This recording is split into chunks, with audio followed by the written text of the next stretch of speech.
Hier soir, j'ai allumé une bougie en solidarité avec tout le peuple d'Angleterre qui priait contre ce coronavirus.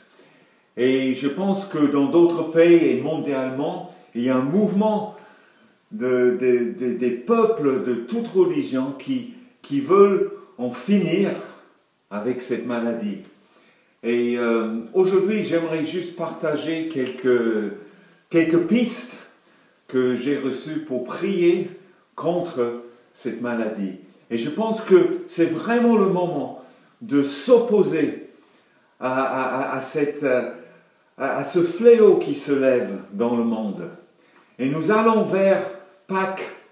C'est ce jour d'espérance, le jour de la résurrection, le dimanche de Pâques. Et ça serait tellement bon que nous commencions à avoir de bonnes nouvelles, de voir une diminution des cas et tout ça. Et donc, comment prier pour tout cela? Et donc, commençons dans une histoire en 2 Samuel 24. Et c'est un temps de peste pour le peuple de Dieu, Israël. Et je pense qu'il y a des choses ici qui nous enseignent quelques stratégies. Et donc nous voyons dans voilà encore chapitre 24 et le verset 13, il y avait 3 jours de peste dans le pays. Et on voit aussi en verset 15 que 70 000 hommes sont morts. Et donc on ne peut pas faire une copier-coller simple de tout ça pour notre époque, mais il y a quand même des idées ici. Et donc David, il cherche l'Éternel, le roi David.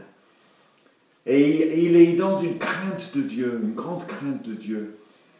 Et il dit que même Dieu lui-même, il a eu compassion. À un moment donné, il y a une parole qui sort. Et j'aimerais vous donner cette parole à proclamer. L'Éternel lui-même, il dit, assez, retire maintenant ta main. Et il voit cet ange destructeur et il dit assez, c'est assez maintenant, retire ta main. Et peut-être on peut dire ensemble, c'est assez maintenant, c'est assez, retire ta main. Et après, il y avait un autre commandement, que le roi David, il devait construire un autel. Et dans le verset 18, nous lisons, monte, élève un autel à l'Éternel, élève un autel dans le pays.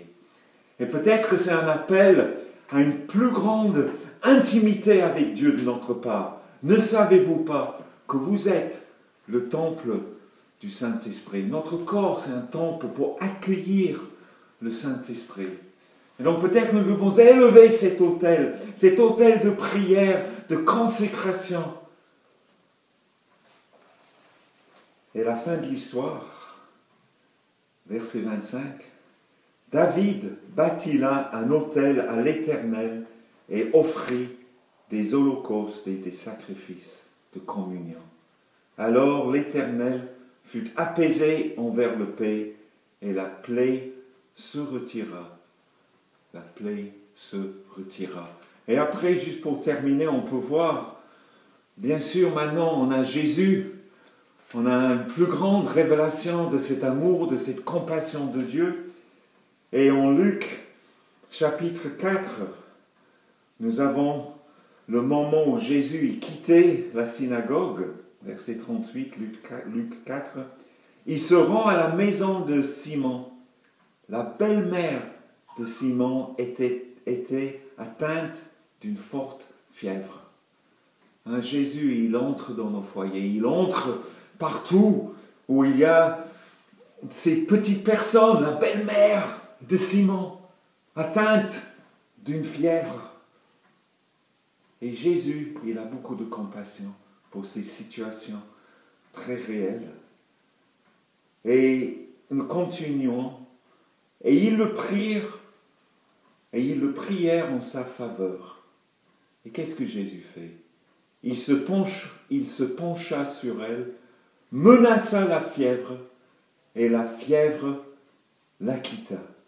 À l'instant, elle se leva et se mit à les servir. Et donc nous lisons ici que Jésus, il a menacé la fièvre. Il veut menacer ce coronavirus.